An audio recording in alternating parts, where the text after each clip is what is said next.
She's back.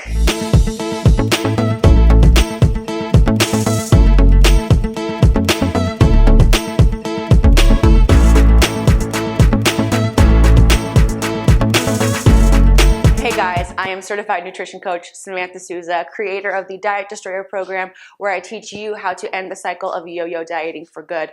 And today we're going to be talking about the new Netflix documentary series, You Are What You Eat. Let's address the elephant in the room. It's been a hot minute. I know. My life in 2023 just was absolutely insane. And I decided to take a little bit of a break from social media when it comes to the nutrition side of things in my career and just focus on my existing clients. It was great, honestly. It was nice to have a little break from social, but something in 2024, and I know we just got here, is already grinding my gears to the point where I simply had to talk about it. So let's get right into it. First, before we get started, make sure you like and subscribe. I know it seems like the videos have been few and far between, but that should make you want to subscribe even more, because then you'll be alerted if you hit the little notification bell to when I do produce a video. It's always going to be quality, and I won't be barraging your feed, so why not subscribe, right? Oh boy. I want to say that I started off watching this program so excited. When I saw what the topic was, I was just thrilled, because it's about time we've done a study with these parameters. So for those of you who don't know, You Are What You Eat documents the stories of twins, multiple sets of twins who are assigned two different diets to see truly if you are what you eat. Because so many people, and I am one of them, will let you know that bio-individuality is everything. And you know this already instinctually.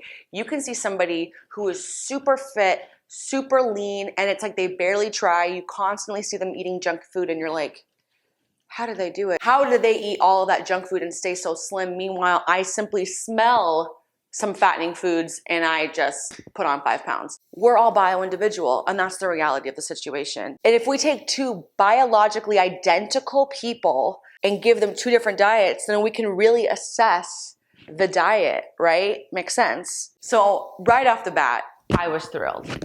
However, it became insanely clear 10 minutes into the first episode that this was a vegan propaganda TV show. The two diets were basically a healthier, whatever that means to them, version of the standard American diet. Granted, they never really went in to what that diet was. Period. End of story. We got no details about that. Questionable. And then the other twin was assigned a vegan diet. And we all know what that means, right? No animal products of any kind.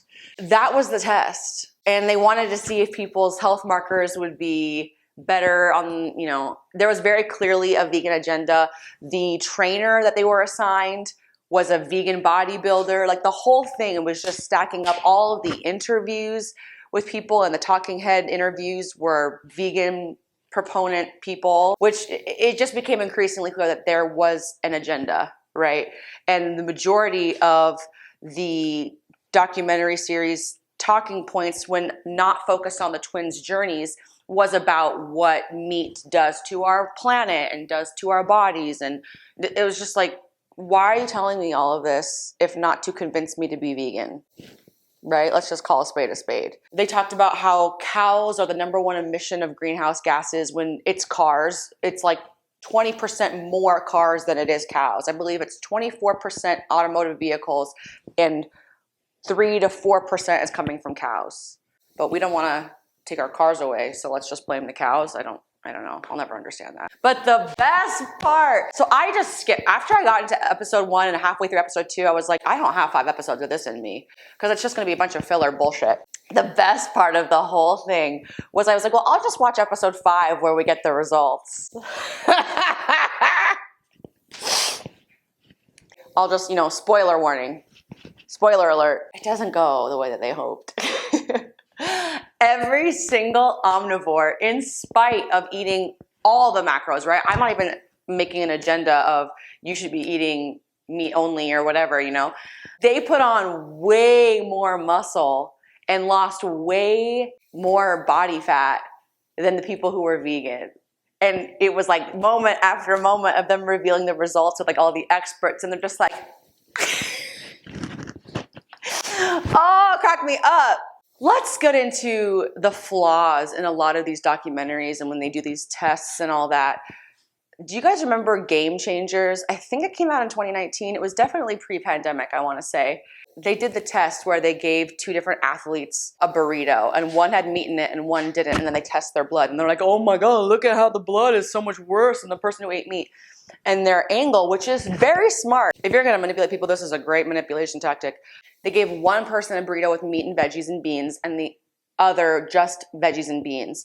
And they're like, well, the only difference in these two burritos is the meat. So the fact that their blood looks not so great must be because of the meat, because that's the only difference. Very smart manipulation tactic.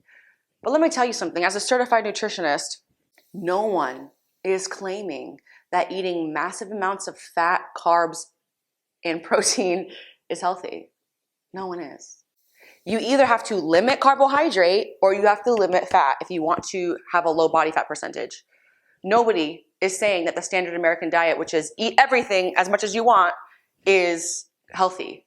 If you want to demonize meat, then the study should have been take the veggie bean burrito and compare it to literally just a piece of steak. Then we can say for sure that it's the meat. No, pairing meat with high fat and high carbohydrate foods is always going to be bad for your health. Every carnivore, keto person, low carb person will tell you that. But it's very, very, very manipulative to people who don't understand nutritional science when they think, well, the only difference is the meat. That must be what's at fault. When no, it's the pairings. That's a different documentary for a different day, but that has always that is just something that grinds my gears so hard, because they're taking advantage of the fact that people don't know nutritional science, and they end up giving them false information, and they end up demonizing foods that are actually the most healthy foods for you.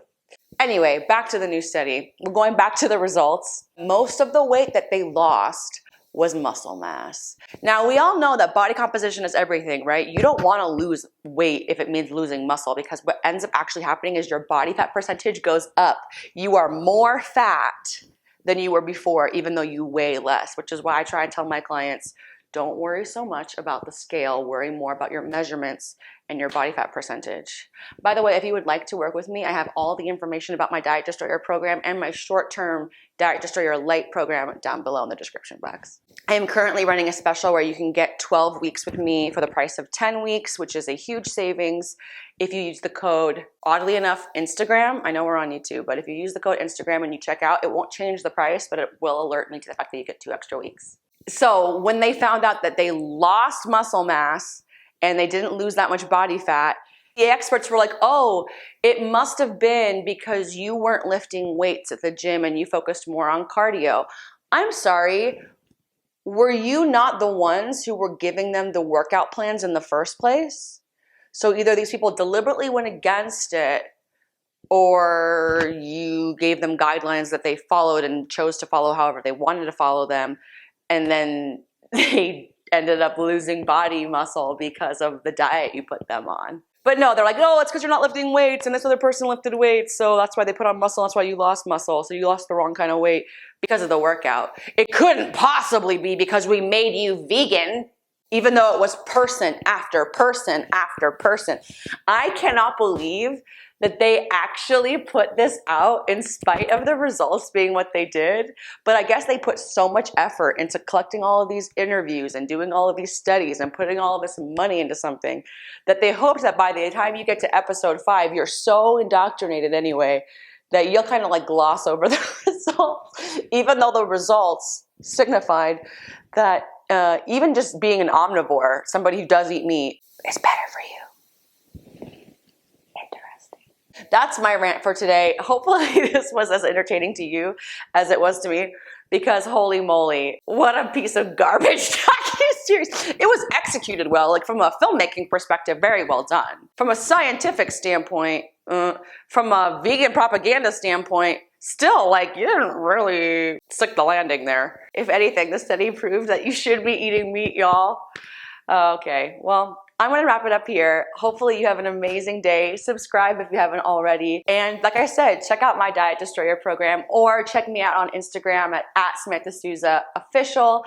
I have tons of client results and client love. I have so many highlights that it's like, it's getting crazy at this point. I think I'm on client results number 4 or 5. And there's 100 in each one. So go check that out. If you'd like to work with me, I would love to work with you. And you can get all of those details down below. Anyway, hopefully you're still eating meat. Have a great day. Bye.